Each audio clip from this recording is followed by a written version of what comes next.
민수기 20장 1절에서부터 20절의 말씀, 민수기 20장 1절에서부터 20절의 말씀입니다. 여러분, 우리들의 마음에는 어떠한 마음, 어떠한 바람이 있냐면 권선징악이라는 바람이 있어요. 그게 무슨 뜻입니까? 어떻게 해서든지 악한 자들, 악동들은 처벌을 받고 저주를 받고, 선한 자들은 어떠하기를 원합니까? 그냥 보상받기를 원하는 거예요. 그냥 내가 마음을 쓰는 만큼이라도 보상을 받기를 원하는 거예요. 선이 있다면 그 선한 만큼 보상해 주세요라는 게 우리의 바람이에요. 반대로 악한 자들은 왜 저렇게 형통합니까? 악한 만큼 벌을 받게 해주세요. 이게 어떻게 나타나냐면 영화의 흥행도를 나타냅니다. 영화가 이제 많은 사람들이 봐야 하니까 많은 사람들이 통쾌하게 여기는, 재밌게 볼 수 있는 영화를 만들었을 때 주인공이 어떠한 형태로 나타납니까? 어떠한 상황이든지 간에 주인공이 죽어요, 살아요? 주인공이 죽으면 흥행하기가 힘든 거예요. 많은 사람들의 바람을 간접적으로나마 체험하게 하기 위해서, 이 소망이 이루어지게끔 하기 위해선 주인공이 죽으면 안 돼요. 반대로 악당은 어떻게 해야 됩니까? 처절한 처벌을 받아야 합니다. 처음에는 악당이 누군가도 이기지 못할 정도로 힘이 있고 싸움도 잘하고 가진 것도 많고 화려하게 보이지만 마지막 때에는 초라해지는 거예요. 왜? 그만큼 우리의 마음속에 악당은 벌을 받아야 되고 선은 이 상을 받아야 된다. 그만큼의 보상을 받아야 된다라는 마음이 깔려 있는 거예요. 권선징악. 오늘 본문이 좀 어렵습니다. 왜 어렵냐면 권선징악의 마음으로 봤을 때에는 이해가 되지 않는 거예요. 왜 굳이 모세에게 이와 같은 이 벌을 주시는가? 오늘 상황이 어렵진 않아요. 말씀이 까다롭진 않아요. 전에도 이러한 상황이 비슷하게 있었기 때문에 그래, 하나님이 그들의 원망 불평에도 불구하고 물을 주시는구나, 이렇게 이해하면 끝나는 거거든요. 그럼에도 불구하고 덧붙여서 모세를 향한 표현이 나옵니다. 그게 12절이거든요. 12절의 말씀이 불편함을 줘요. 우리 12절의 말씀 같이 읽도록 하겠습니다. 함께 있습니다. 시작. 여호와께서 모세와 아론에게 이르시되 너희가 나를 믿지 아니하고 이스라엘 자손의 목전에서 내 거룩함을 나타내지 아니한 고로 너희는 이 회중을 내가 그들에게 준 땅으로 인도하여 드리지 못하리라 하시니. 우리의 관점으로, 우리의 기대치로, 우리의 생각으로 바라봤을 때 좀 억울해. 왜 그렇습니까? 굳이 한 번 실수한 모세를 가리켜서 믿음이 없다라고 평가를 하셔요. 오늘 본문에 보면 모세와 아론에게 이르시되, 너희가 가리키는 게 모세와 아론이에요. 너희가 나를 믿지 아니하고 이스라엘 자손들, 수많은 원망과 불평으로 다투려고 하는 이스라엘들 목전 앞에 거룩함을 나타내지 못했다는 거예요. 누구를 지책하고 있습니까? 누구예요? 모세와 아론을 지책하고 있는 거예요.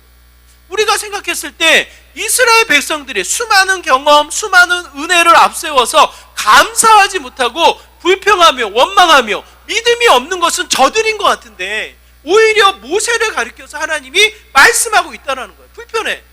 이 하나님의 말씀, 하나님의 사역을 하기 싫음에도 불구하고 등 떠밀어 가지고 이 사역을 맡긴 건 언제시고 그대로 하지 못하는 이 모세를 가리켜서 저주합니다. 저주까지 너무 좀 비참하게 들릴지 모르지만 실제로 약속의 땅으로 들어가지 못하게 하신다라는 거예요. 제가 같은 이 사역자의 입장이라 이렇게 흥분했는지 모르지만 답답해요. 이해가 되지 않아요. 그런데 여러분 생각해 보십시오. 권선징악을 우리가 기대하며 간접적인 체험을 통해서 우리가 기대하고 바라는 것은 현실이 무엇을 반영합니까? 권선징악으로 돌아갑니까, 여러분? 현실에 우리가 살아가는 시대의 흐름이, 시대와 세상의 방식들이, 많은 사람들의 가치관들에 따라서 권선징악, 이 기대하는 바가 이 현실 속에서 이루어집니까? 어때요, 여러분? 안 이루어져요. 우리가 기대하니까, 많은 사람들이 공감하니까 영화로 만들어내지 실제적으로는 그게 나타나지 않는다라는 거예요. 여러분, 그 관점으로 생각해 보면 우리가 생각하는 것, 우리가 경험하는 것, 우리가 기대하는 것이 얼마나 제한적인지, 세상과 비교했을 때 얼마나 보잘것없는지를 깨닫게 되어지는 거예요. 세상의 흐름도 그렇게 나타나지 않는다니까요. 그러면 그 하나님, 이 땅을 지으시고 다스리시는 하나님의 마음, 하나님의 뜻은 어디에 있느냐는 거예요. 왜 하나님은 이 악한 자들을 벌하고 심판하지 않으시고 그냥 이 시대, 그냥 이 땅을 내버려 두시냐고요. 왜? 하나님의 마음은 어디에 있습니까? 하나님의 마음을 우리가 엿볼 수 있는 게 8절의 말씀이에요. 8절의 말씀에 보면 하나님이 6절, 7절 이 이스라엘 백성의 원망과 불평 속에 무엇으로 임하십니까? 6절의 말씀에 보면 이렇게 기록되어 있어요. 여러분 기억해 놓으세요. 6절 후반부에 보면 여호와의 영광이 나타나시며, 그들의 불평과 원망 속에 아론과 모세를 따로 두시고 하나님의 영광으로 임하셔서 어떻게 하십니까? 8절의 말씀 같이 읽을게요. 시작. 지팡이를 가지고 내 형 아론과 함께 회중을 모으고 그들의 목전에서 너희의 반석에 명령하여 물을 내라 하라. 내가 그 반석에 물을 내게 하여 회중과 그들의 짐승에게 마시게 할지니라. 하나님의 마음이 어디에 있습니까? 그 불평과 원망을 혼내시며 그것을 심판하시고 하나님의 가치를 드러내시는 데 목적을 두고 계십니까? 여러분, 하나님의 마음은 분명하게 우리에게 보여주시는 것은 영광으로 임하셔서 그들의 불평과 원망에도 불구하고 그들을 마시게 하신다는 거예요. 그 연약한 하나님의 택한 백성을 어떻게 하신다? 구원하시고 그 영혼들을 돌보시는데 분명한 목적을 두고 계신 분이 여호와 하나님이셔요. 그러므로 하나님의 관심은 심판에 있지 않습니다. 하나님의 관심은 정죄에 있지 않습니다. 하나님의 관심은 뭐에 있습니까? 어떻게 해서든지 그의 택한 백성을 목마른 자들에게 물을 주시며 배고픈 자에게 먹을 것을 주시며 연약한 자에게 강함을 주시며 돌보시는 분명한 목적을 주고 계시다라는 거예요. 그 마음을 알아 우리가 어떻게 살아가야 될지를 가르쳐 주시는 게 성경의 가치예요. 그런데 오늘 본문의 모세는 오늘 본문에서만큼은 하나님과 전혀 다른 마음을 갖게 되어집니다. 어떠한 마음을 갖게 되어져요? 오늘 본문에 보니까 하나님은 마시게 하라고 했는데 이 모세의 마음은 답답해요. 여러분, 상황이 전혀 다르거든요. 전에 똑같은 상황이 출애굽기 17장에 있습니다.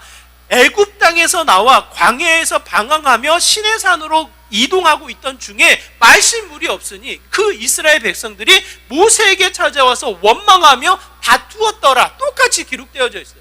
그들이 원망하며 불평하며 뭐라고 이야기하냐면 왜 우리를 애굽 땅에 잘 살고 있는 우리를 광야로 인도해서 우리를 죽게 만드냐고, 물도 없이 죽게 만드냐고 원망하며 다투었더라. 오늘 본문과 똑같아요. 하지만 완전히 다릅니다. 왜 다릅니까? 원망하며 불평하는 대상이 다른 거예요. 이 출애굽기 17장에서는 누가 원망하며 다투려고 합니까? 이제 막 이 이스라엘 백성 출애굽한 1세대들이에요. 1세대들. 근데 오늘 본문은 어떠한 이들이냐면 1세대들이 죽고 2세대들, 그의 자녀들이 이제는 이스라엘 백성의 지도자가 되어서 모세와 아론을 찾아온 거예요. 시간과 장소의 개념으로 따지면 우리 1절에 보면 이렇게 힌트를 주고 있는데 1절에 보니까 첫째 달, 어디라고 장소가 기록되어져 있습니까? 신광야와 가데스라는 지명이 나와요. 이 곳이 어떤 곳이냐면 가나안 땅으로 들어가기 직전에 정탐꾼을 보내어서 이 진을 쳤던 곳이 가데스 바네아예요. 신광야에 있는 가데스 바네아. 다시 그 원점으로 돌아온 상황인 거예요. 시간으로 따지면 첫째 달이라고 기록되어져 있는데 이 첫째 달, 어느 해의 첫째 달인지 기록되어져 있지 않기 때문에 정확히 알 수 없으나 1절에 나타나 있는 사건이 뭡니까? 이 미리암이 죽었다고 사건이 기록되어져 있어요. 그리고 20장 29절에 보면 이 모세의 형 아론이 죽음을 맞이해요. 아론이 언제 죽었는지 이 뒷부분에 나와 있는 말씀에 보면 40년 5월 달에 죽음을 맞이하게 되거든요. 종합적으로 따지면 미리암 누이가 죽었고 아론의 죽음의 이야기가 기록되어져 있는 장을 통해서 그 첫째 달이라고 했을 때에는 이제 광야 생활이 끝나고 마지막 때, 하나님이 약속한 그 마지막 때로 들어가고자 하는 그 마지막 때의 이 시간이라는 거예요. 그러니 1세대들은 다 죽고 2세대들이 자라나 있는 상황인 거예요. 여러분 생각해 보십시오. 1세대들 같은 또래 그 자리에는 자기보다 연배가 많은 사람들이 이 원망하며 불평하고 따지려고 왔을 때에는 모세가 어떻게 합니까? 한마디도 못해요. 그 자리에서 그냥 하나님이 주신 대로 그대로 행하여서 물을 마시게 합니다.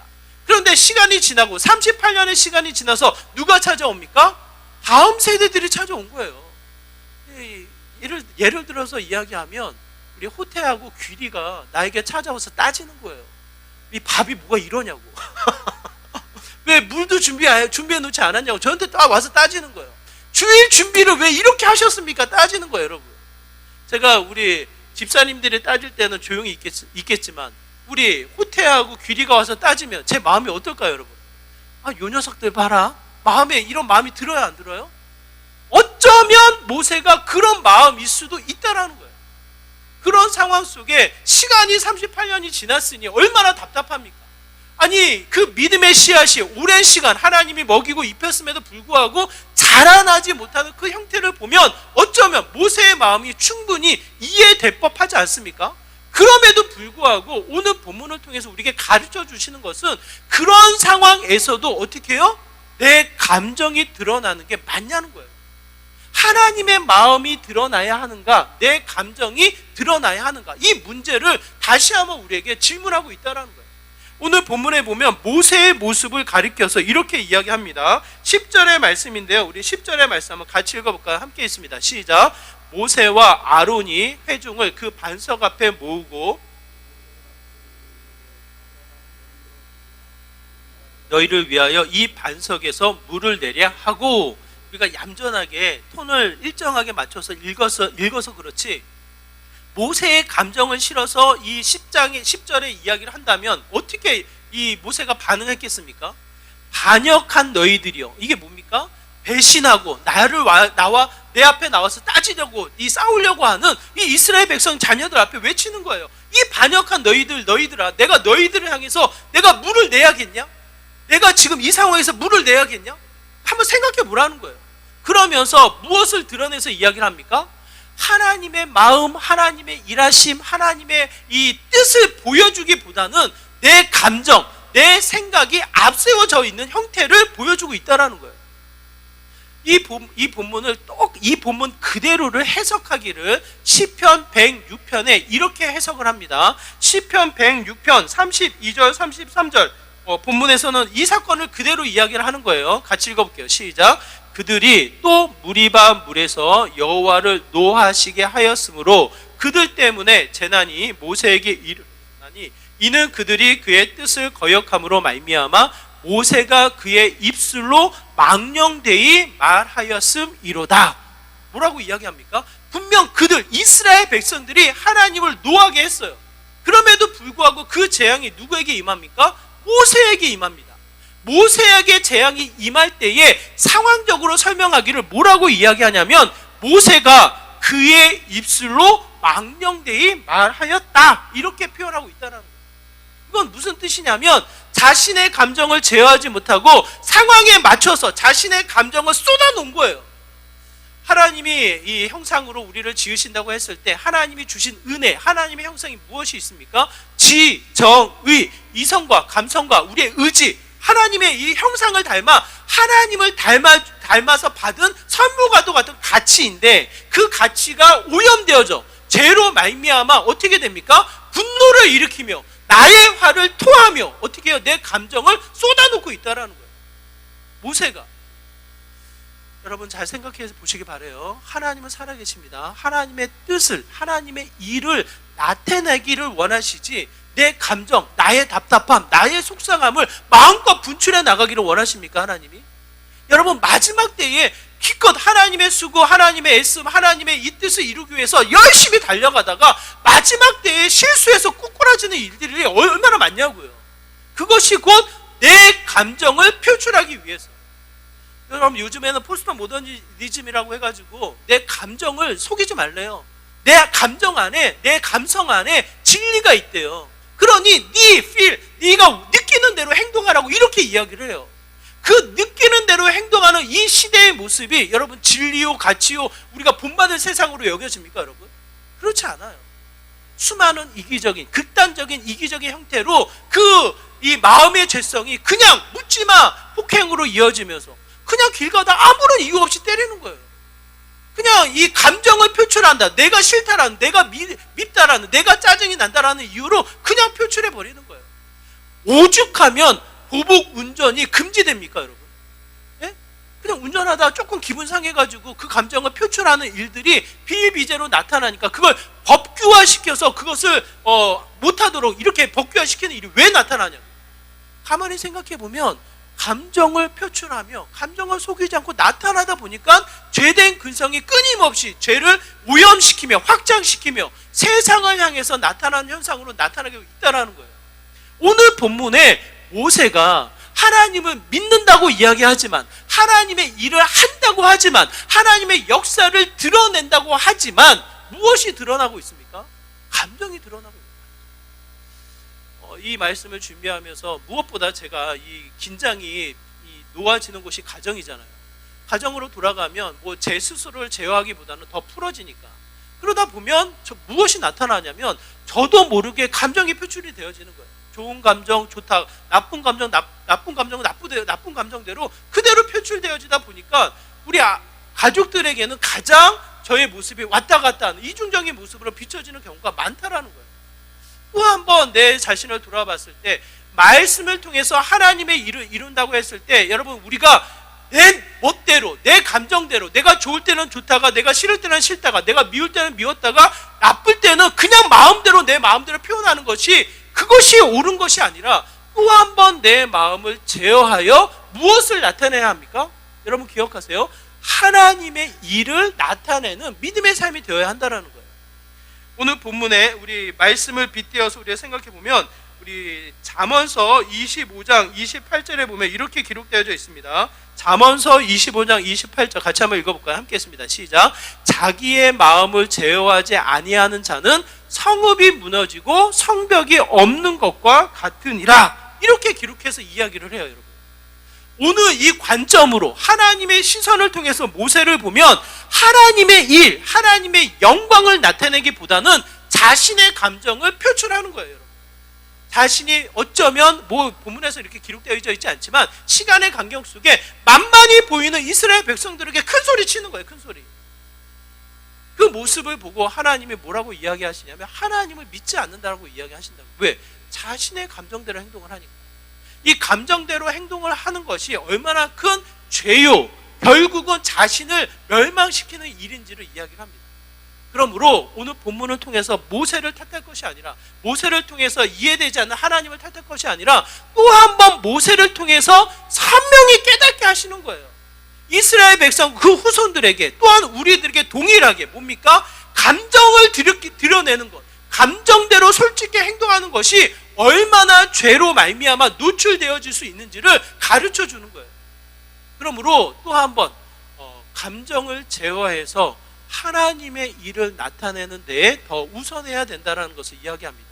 이 감정이 나타나다 보면 자연스럽게 나타나는 행동이 무엇으로 나타나냐면 11절의 말씀이에요. 우리 11절의 말씀 같이 한번 읽어볼게요. 11절입니다. 시작. 모세가 그의 손을 들어 그의 지팡이로 반석을 2번 치니 물이 많이 솟아나오므로 회중과 그들의 짐승이 마시니라.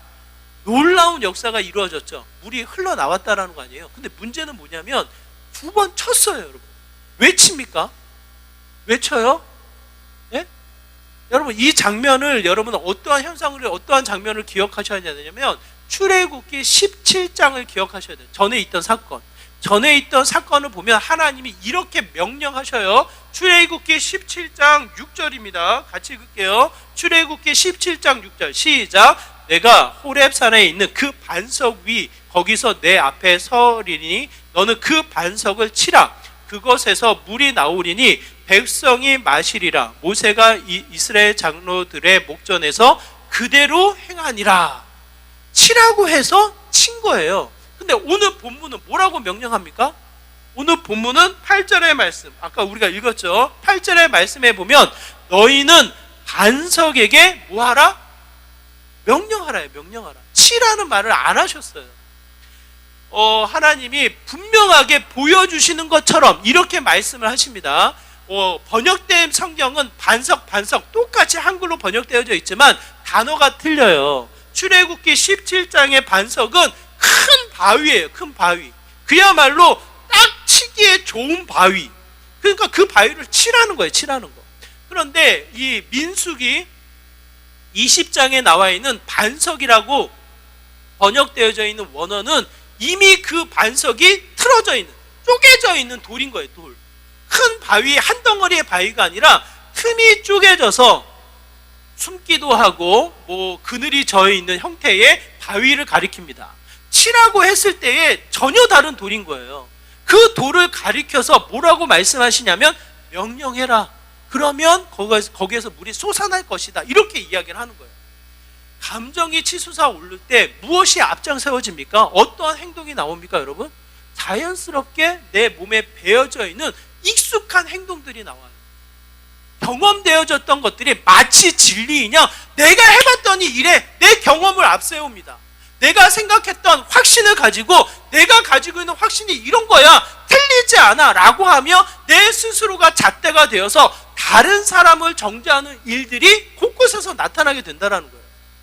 감정이 앞세워질 때 감정을 제어해서 하나님의 일하심을 나타내기 위해서 하나님 말씀에 집중하는 것이 아니라 뭐예요? 내 생각, 내 경험, 내가 가지고 있는 가치들이 불쑥불쑥 튀어나와서 나도 모르게 그것이 곧 행동에 옳은 양 평가되어진다는 거예요. 모세가 그런 거예요. 자신의 익숙함, 이미 전에 쳤을 때 물이 흘렀던 그 현장을 기억하고 전혀 다른 명령, 전혀 다른 상황 속에 전혀 다른 바위이지만 치면서 자신의 감정을 일으키는 거예요.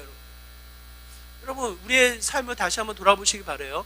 감정을 통해서 내 경험을 앞세우기 전에, 나의 상황을 주장하기 전에 철저하게 하나님의 일을 이루기 위해서 무엇에 주목해야 합니까? 무엇에 주목해야 돼요? 말씀 앞에 주목해야 된다는 거예요. 말씀이 이게 과거형이 아닙니다, 여러분. 성경을 향한 믿음, 성경을 향한 하나님의 일하심, 하나님의 은혜는 ing, 항상 진행형이에요. 과거에 매여 있지 말고 오늘에 일하시는 하나님, 오늘 나에게 주신 말씀을 통해 오늘 내가 행해야 될 이 가치에 순종하는 게 믿음인 거예요, 믿음. 근데 오늘 본문의 모세는 자신의 감정을 앞세워서 지난 시간에 이루어졌던 일들, 그 경험에 매여 있는 모세를 우리에게 보여주고 있다는 거예요. 그러다 보니 자연스럽게 뭡니까? 하나님의 말씀은 뒷전이고 그냥 자신의 감정과 자신의 경험이 앞세워지는 일들이 벌어지고 있다는 거예요. 계시록에 보면 7교회를 평가해서 이야기하는데 그 중에 하나가 에베소 교회예요. 에베소 교회를 평가해서 이야기하기를 이렇게 이야기합니다. 요한계시록 2장 4절의 말씀인데요. 우리 같이 한번 읽어볼까요? 요한계시록 2장 4절의 말씀 이렇습니다. 그러나 너를 책망할 것이 있나니 너희 처음 사랑을 버렸느니라. 4절의 말씀이 있기 전에 1절, 2절, 3절 에베소 교회를 칭찬합니다. 그렇게 수고했고 애썼고 교회를 세워나가는 일을 칭찬합니다. 칭찬. 그러나 한 가지, 너희를 혼낼 것은 한 가지가 있는데 그게 뭡니까? 처음 사랑을 잃었다라는 거예요. 예전에는 설레였고 예전에는 소중했고 예전에는 사랑했는데 지금은 뭐예요? 그랬다. 예전에 그랬던 것으로 마무리되어지는 거예요. 오늘은 사용하지 않은 거예요. 이 사랑이 현재형으로 멈춰있는 모습, 현재형으로 멈춰있는 것이 아니라 과거형으로 멈춰있는 것을 보게 되어집니다. 5절이 이렇게 권해요. 같이 읽을게요. 시작. 그러므로 어디서 떨어졌는지를 생각하고 회개하여 처음 행위를 가지라. 만일 그리하지 아니하고 회개하지 아니하면 내가 내게 가서 내 촛대를 그 자리에서 옮기리라. 언제부터 잘못됐는지, 언제부터 내 마음이 이 새로운 하나님, 오늘 일하시는 그 하나님을 잃어버리고 과거에 매여 있었는지, 내 감정에 충실했는지를 깨달아. 또 한번 회개하라는 거. 회개가 뭡니까? 깨어이라는 거잖아요. 깨어요. 근신해서 깨어. 하나님이 오늘 나에게 뭐라고 말씀하시는지, 하나님이 지금 나를 어디로 이끄시는지를 보면서 그 하나님을 따라가라고 권하는 거잖아요. 모세를 통해서 또 한 가지 우리에게 가르쳐 주시는 것은 감정에 매여서 내 방식대로, 내 경험대로, 내가 익숙한 대로 머물러 있는 것이 아니라 하나님의 일을 나타내기 위해서 어떻게 합니까? 그의 말씀을 더 집중하고 오늘 그 말씀의 설레임으로 그 말씀을 받아 또 한 번 그 말씀을 살아가는 믿음의 형태가 되라는 거예요. 여러분, 말씀 딱 보면 아, 이 말씀이구나. 어떻게 그렇게 쉽게 압니까? 저도 어려워요, 여러분. 66권 성경 읽는 거 저도 쉽지 않습니다. 말씀이 살아서 지금도 일하고 있기 때문에 하루하루의 말씀이 얼마나 생생하게 우리에게 일하는데요. 그 하루하루의 생명력을 받아 먹을 때마다 신비로운 생명을 우리가 누리게 되는 거예요. 과거에 매여서 이 말씀이 이거야, 어떻게 압니까? 이해되지 않는 지문을 가지고 끊임없이 하나님을 붙잡고 계속해서 대화에 나갈 때 하나님을 찾는 거예요. 완전히 하나님은 구체적으로 섬세하게 우리를 말씀하시거든요. 하나님은 살아계시거든요. 이제 지금도 일하시거든요. 그 하나님과 눈을 마주쳐서 그의 뜻을 이루기 위해 말씀을 집중해 나가다 보면 오늘 하루가 새로워지는 거예요. 그의 일하심, 그의 신실하심으로 말미암아 그냥 믿음이 그런 거지, 따분한 거지, 원래 그런 거야, 이게 아니라 새로운 은혜를 누리게 된다는 거예요. 그 가치를 또 한번 우리가 누리는 믿음의 삶이 되었으면 좋겠습니다. 마지막 결과적으로 여러분 모세를 살펴보세요. 8절과 9절과 10절의 말씀이죠. 이 모세의 모습을 보면 10절과 11절의 모세의 모습을 보면 무엇이 자연스럽게 주장되고 나타나는지를 한번 살펴보세요. 제가 읽어드릴게요. 모세와 아론이 회중을 그 반석 앞에 모으고 모세가 그들에게 이르되 반역한 너희여 들으라. 우리가 너희를 위하여 이 반석에서 물을 내려 하고 모세가 그의 손을 들어 그의 지팡이로 반석을 2번 치니 물이 많이 솟아나므로 회중과 그들의 짐승이 마시니라. 10절과 11절의 말씀을 통해서 무엇이 드러납니까? 하나님이 드러납니까? 모세가 드러납니까? 하나님의 영광이 나타납니까? 마치 모세의 감정과 모세의 행위가 주목되어지면서 모세의 주장함이 나타납니까? 하나님의 거룩함이 나타납니까? 아니면 이 모세의 어떤 위엄, 모세의 어떤 모세가 주장하고자 하는 자신의 모습이 드러납니까? 여러분, 하나님은 평가하시기를 이렇게 평가하시는 거예요. 12절 다시 한번 읽을게요. 시작. 여호와께서 모세와 아론에게 이르시되 너희가 나를 믿지 아니하고 이스라엘 자손의 목전에서 내 거룩함을 나타내지 아니한 고로 너희는 이 회중을 내가 그들에게 준 땅으로 인도하여 드리지 못하리라 하시니. 결국 이런 생각이 들어요. 마지막 뭔가 이제 일을 마치고 은퇴를 할 경우에 우리가 목표하는 지점에 막 도달할 그 지점에 막 도착했을 때 손만 뻗으면 닿을 것만 같은 그 상황 속에 그냥 그 자리에서 주저앉고 마는 거예요. 모세가 그런 상황이에요. 모세가 이스라엘 백성이 들어가는데 나중에 잡히겠지만 모세의 건강 상태가 나쁘지가 않아요. 눈이 밝았고 몸이 건강해요. 죽을 상황이 아닌 거예요. 그럼에도 불구하고 이스라엘 백성이 들어가는 모습만을 보면서 자신은 멈춰있는 상태로 남게 되어집니다. 가끔 제가 그런 생각을 해요. 어떻게 목회가 마무리될까? 어느 순간에 이 사역을 마치게 될까? 이 두려움이 생겨요. 뭔가 이루어야 될 그 순간 속에 멈춰버릴까 봐. 그때 이 한 가지 오늘 본문을 통해서 생각나게 하는 것은 이래요.